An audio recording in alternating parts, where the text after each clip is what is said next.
Olá, olá, minhas queridas amigas, meus queridos amigos, votos de paz, de bem, que Jesus e os benfeitores da espiritualidade nos abençoem e se mantenham entre nós. É sempre uma alegria renovada me dirigir a cada um de vocês, ouvintes e internautas da Web Rádio Fraternidade, a emissora do bem na internet, que ajuda diariamente a construir um mundo melhor.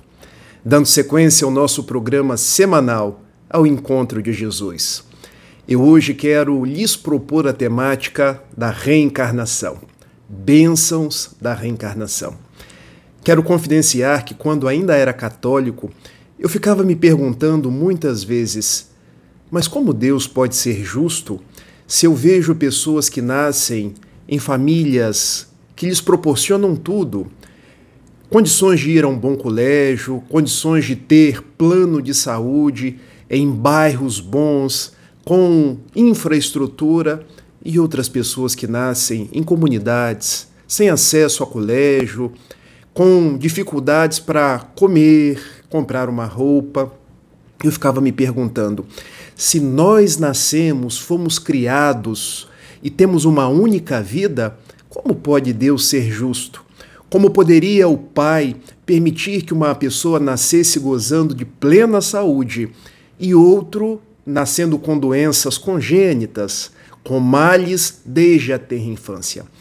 E só vim a entender todas essas questões quando me tornei espírita e fiquei sabendo de uma lei que não é uma lei do espiritismo, porque em verdade essa lei já existe há muito tempo. E até mesmo no meio cristão, até o século VI, se falava na reencarnação. E o que é a reencarnação? A possibilidade de nós renascermos, nascermos, renascermos e continuarmos progredindo até chegarmos na plenitude. Aí eu comecei a entender que nós estamos no nosso melhor momento, no nosso melhor lugar e sempre colhendo aqueles que são os gestos das nossas sementeiras. Passei a entender que o amor de Deus é absoluto e que através das reencarnações tudo fica melhor explicado. Nesse programa, então, eu quero falar um pouco sobre essa temática, trazendo de início o Evangelho segundo o Espiritismo no capítulo 11, numa bela dissertação do Espírito Lázaro, na parte intitulada A Lei do Amor, item 8. Olha o que Lázaro nos coloca. O Espiritismo, a seu turno, vem pronunciar uma segunda palavra do alfabeto divino. Estai atentos, pois que essa palavra ergue a lápide dos túmulos vazios e a reencarnação, triunfando da morte, revela às criaturas deslumbradas o seu patrimônio intelectual. Já não é o suplício que ela conduz ao homem, condulo à conquista do seu ser, elevado e transfigurado. O que Lázaro está colocando para a gente? Que Jesus veio trazer a primeira letra do alfabeto divino, o amor. Coube ao Espiritismo trazer a segunda, chamada reencarnação. Porque para compreender o amor e a justiça de Deus, é preciso compreender a reencarnação. É preciso compreender esse trajeto de múltiplos nascimentos para que a gente possa se depurar, ratificar virtudes, retificar caminhos equivocados, nos encontrar com pessoas queridas, nos reajustar com aqueles que são os nossos desafetos e continuar caminhando para Deus.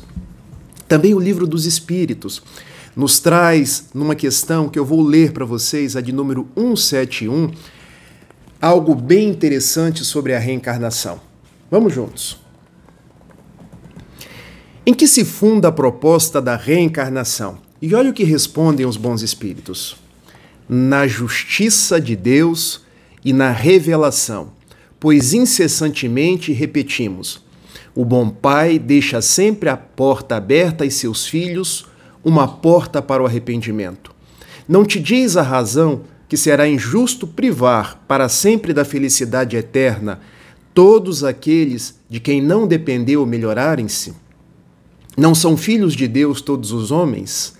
Só entre os egoístas se encontram a iniquidade, o ódio e os castigos sem remissão. O que os bons espíritos estão nos dizendo? Que Deus é tão bom, tão justo, tão amoroso, que franqueia as portas do arrependimento. E aqui a gente precisa fazer uma comparação com aquilo que a gente aprendeu pela ortodoxia das religiões tradicionais. Observe, se eu sou bom pela ortodoxia da Igreja Romana, ao desencarnar, ao morrer, como eles falam, eu vou para um céu. Um lugar onde eu vou ser recompensado por ter seguido conforme o Evangelho, por ter trabalhado no bem, mas se eu não sou bom, eu sou uma pessoa perversa que ainda não me inclinei para as boas obras, para onde eu iria? A igreja trabalha com o purgatório ou trabalha com o inferno, um lugar de penas irremissíveis. Agora faça um raciocínio comigo. Se minha mãe desencarna e vai para o céu, e eu, Rafael, vou para o inferno, será que minha mãe ficaria satisfeita? Ficaria feliz de não reencontrar seu filho mais? E o que aconteceria comigo? Se o próprio Jesus disse, se o Pai do mundo não dá uma pedra a um filho que pede um pão, nem dá uma serpente a um filho que pede um peixe, que dirá o Pai do céu? Então a proposta da reencarnação devolveria a mim a oportunidade de, numa vida futura, me emendar, retificar os meus débitos, recomeçar o caminho, exercitar o amor, me reencontrar com as pessoas que eu prejudiquei e poder, nesse exemplo que eu tracei para vocês, ir ao encontro de minha mãe. Porque uma mãe não ficaria feliz tendo um filho no inferno. Então a reencarnação é a grande proposta para que a gente possa entender o amor e a justiça de Deus. E para que a gente possa compreender isso de uma forma ainda mais profunda, eu quero trazer uma história narrada por José Raul Teixeira. Eu gosto de dizer quem narrou a história e onde ela foi narrada. Ela foi narrada em uma das conferências espíritas do estado do Paraná. O Raul eu tenho como um verdadeiro pai. Então, o que ele recebe de informações do benfeitor Camilo, porque é essa fonte, eu narro sem preocupações, porque sei que a fonte é digna de confiança. Raul nos narra sobre a vida passada de Martin Luther King. Quando eu falo de Martin Luther King, eu o tenho como um grande homem, um grande religioso, que agora, no século XX, lutou para que os negros norte-americanos tivessem voz, para que os direitos civis fossem respeitados, para que as mulheres pudessem votar. Mas se a gente retorna a uma vida passada de Martin Luther King, conforme informações do benfeitor Camilo, a gente precisa retornar ao ano de 1865, século XIX. Ali em Washington, quando um notável presidente chamado Abraham Lincoln, e a Abraham Lincoln, a gente precisa dar o crédito de dois grandes feitos. O primeiro deles, terminar com a Guerra de Secessão, quando os estados do Sul abriram guerra contra os estados do Norte. E era uma luta fratricida entre os americanos, porque os estados do Sul, escravagistas, lutavam contra os estados do Norte, que não eram escravagistas. E Abraham Lincoln conseguiu acabar com aquela guerra entre irmãos. Mas também a Abraham Lincoln é dado o crédito de acabar com a escravidão nos Estados Unidos, no ano de 1863.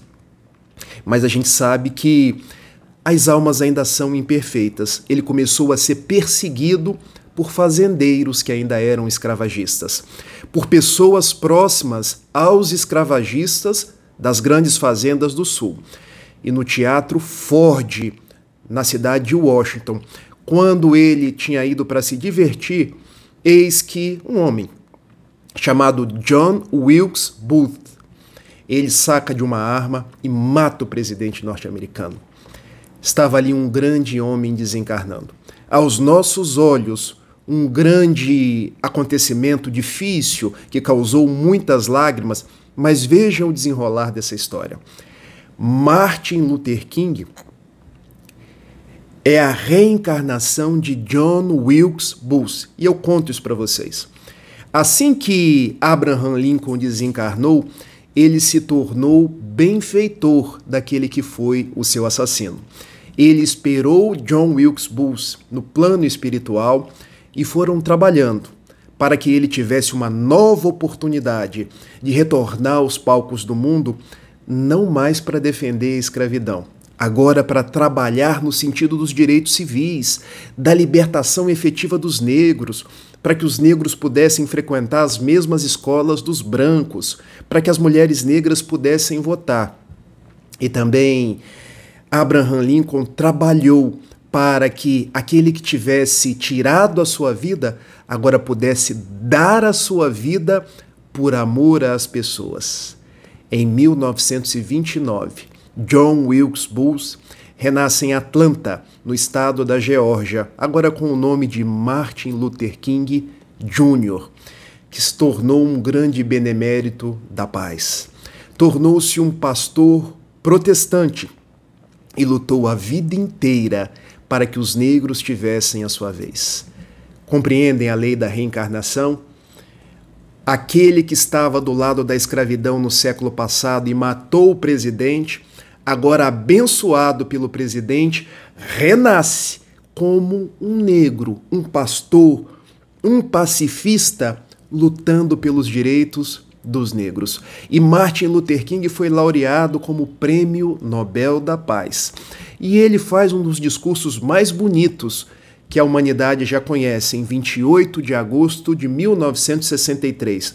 Notem, dele ser um assassino para se tornar um pacifista, mais ou menos 100 anos, porque Lincoln foi morto em 1865 e Abraham Lincoln, e Martin Luther King foi morto em 1968. Mas antes de ser morto, ele faz um dos mais belos discursos em Washington, no Capitólio. E quem estava na estátua por detrás do Capitólio? Abraham Lincoln. Porque mesmo ali ele protegia o seu pupilo, agora para fazer aquele belo discurso. I have a dream. Eu tenho um sonho. O meu sonho é que os meus 4 filhos negros sentarão à mesa com crianças brancas e nós teremos o altar da paz. O meu sonho é que os tanques de guerra serão convertidos em arados para matar a fome das pessoas. O meu sonho é que a América será a terra de todos. Esse foi o sonho de Martin Luther King. E agora ele também foi perseguido, como na vida passada perseguiu Abraham Lincoln. E em 4 de abril de 1968, em Memphis, no estado do Tennessee, ele também recebe um tiro e vem a desencarnar. Rafael, vocês poderiam me perguntar, quer dizer que a lei de reencarnação é assim?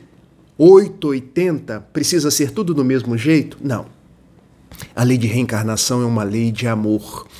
Mas no caso de Martin Luther King, ele tinha maturidade para entender que ele poderia dar-se em holocausto pelo bem, pelo amor, como efetivamente o fez. E optou por também morrer assassinado. Não que necessitasse, porque as coisas não são a ferro e fogo, mas ele quis que fosse dessa forma para saldar o seu débito, para devolver numa vida posterior. E hoje nós conhecemos o grande espírito de Martin Luther King, que ficou para trás aquela personalidade de John Wilkes Booth. Essa é a reencarnação. Esse é o grande projeto de Deus nas nossas vidas. Sigamos em frente, meus amigos. Sigamos fazendo o nosso melhor. Nós não precisamos saber quem nós fomos. Nós precisamos seguir para frente. Dizia Chico Xavier que, embora eu não possa voltar atrás e fazer um novo começo, eu posso começar agora a fazer um novo fim, porque Deus me ama. Agradeçamos a Deus, então, as bênçãos da reencarnação. Agradeçamos a oportunidade de retornar e reflorir os caminhos. Agradeçamos a Jesus por ser o nosso mestre e peçamos que nos mantenha em paz, hoje, agora e sempre. Beijo grande e até semana que vem. Tchau, tchau.